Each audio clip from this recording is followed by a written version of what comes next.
इधर युद्ध के मैदान में ऐसा विस्फोट हो सकता है जिससे बहुत बड़ा नरसंहार होगा। युद्ध के मैदान से आज जो खबर सामने आई है वो इसी बात का संकेत और संदेश दे रही है। अमेरिका के क्लस्टर बम यूक्रेन पहुंच गए हैं। इस बात से आग बबूला रूस ने भी प्रतिबंधित हथियारों से यूक्रेन को मिटाने की घोषणा कर दी है। इस घोषणा के बाद ही विश्व विनाश का नया डर भी फैल गया है। अब सवाल ये उठता है कि क्या अब रूस और यूक्रेन में प्रतिबंधित हथियारों से जो युद्ध है वो होने जा रहा है? अगर ऐसा हुआ तो क्या होगा, इसी पर हमारी एक्सक्लूसिव रिपोर्ट आप देखिए।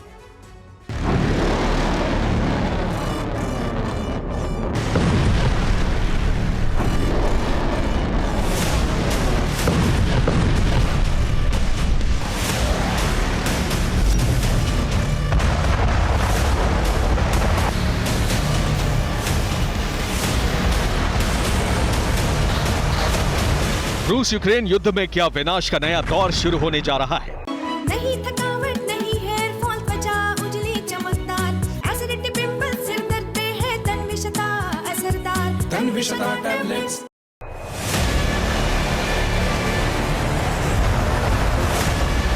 क्या अब नरसंहार करने वाले हथियारों से युद्ध लड़ा जाएगा?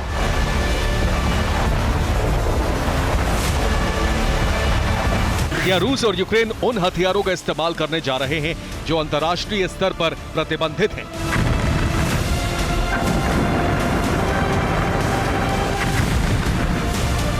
युद्ध में जिन हथियारों का इस्तेमाल करने की इजाजत नहीं है, क्या अब उसी का इस्तेमाल होने जा रहा है?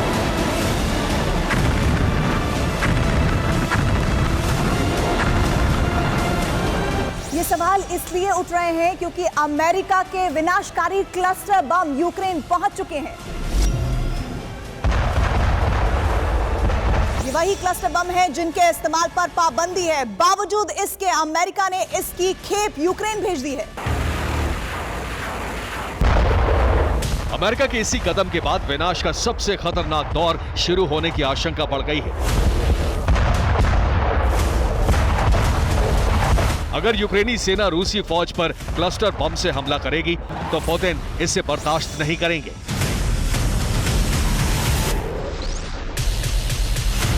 इसके जवाब में रूस भी उन हथियारों का इस्तेमाल करेगा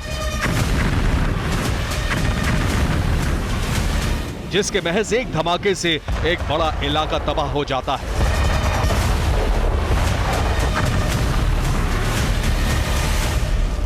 प्रतिबंधित हथियारों से महासंहार क्यों शुरू हो सकता है?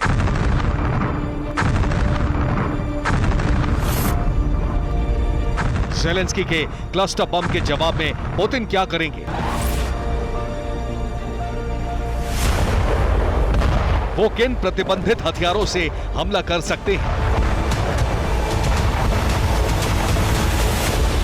इसकी पूरी और एक्सक्लूसिव रिपोर्ट आपको दिखाएंगे, लेकिन सबसे पहले युद्ध के मैदान में क्लस्टर विनाश से जुड़ी रिपोर्ट देखिए।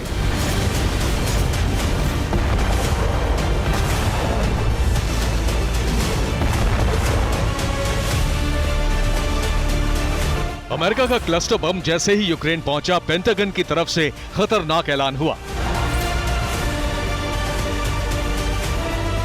यूक्रेन को सिर्फ अमेरिका ने ही क्लस्टर बम नहीं दिया है, बल्कि ये हथियार उससे कई और देशों से भी प्राप्त हुआ है।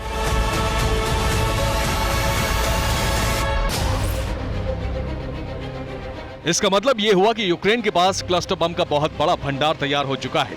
अब ज़ेलेंस्की की सेना इसी विनाशकारी बम से रूसी फौज पर धावा बोलने की तैयारी कर रही है। युद्ध के मैदान में क्लस्टर बम के पहुंचने की खबर मिली तो पुतिन ने एक्शन शुरू कर दिया।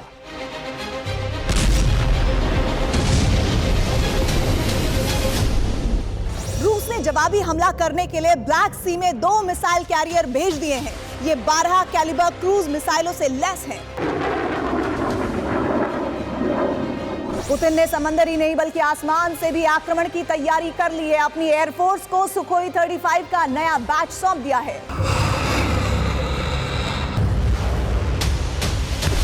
क्लस्टर बम जैसे ही यूक्रेन पहुंचा, रूस ने महाविनाश लाने का ऐलान कर दिया।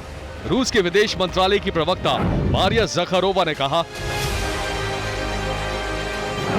दुनिया जानती है कि क्लस्टर बम कितने विनाशकारी होते हैं। यही वजह है कि रूस ने युद्ध में इसका इस्तेमाल नहीं किया। लेकिन अब यूक्रेन इससे रूसी सेना पर हमला कर सकता है। अगर ऐसा हुआ तो रूस भी इसी तरह का हमला करेगा। यूक्रेन युद्ध में क्लस्टर बम का इस्तेमाल करेगा तो रूसी फौज भी ऐसे ही हथियारों से संहार करेगी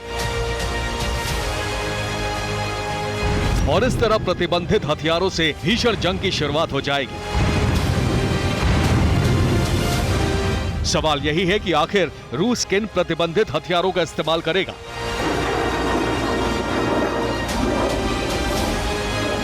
रक्षा विशेषज्ञों का मानना है कि रूसी सेना क्लस्टर बम, शरीन गैस, जहरीली गोलियां, लैंड माइन्स, अंधा करने वाले हथियार, फॉस्जीन गैस, हाइड्रोजन साइनाइड जैसे नरसंहारक हथियारों से हमला कर सकती है। नरसंहार करने वाले हथियारों की 5 कैटेगरी है युद्ध में जिनके इस्तेमाल पर पाबंदी है।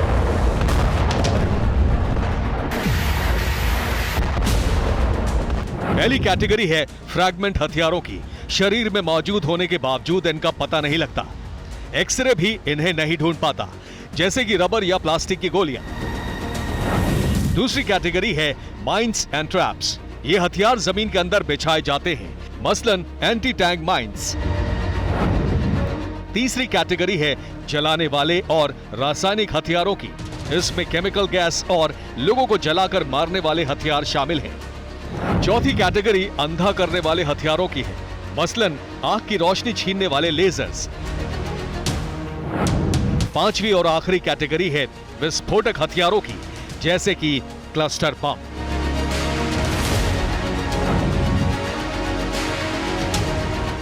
इन सभी हथियारों पर अंतर्राष्ट्रीय प्रतिबंध लगा है, लेकिन यूक्रेन अब क्लस्टर बम से हमला करने जा रहा है। ऐसे में अब रूस भी प्रतिबंधित और नरसंहारक हथियारों से जवाबी कार्रवाई करेगा।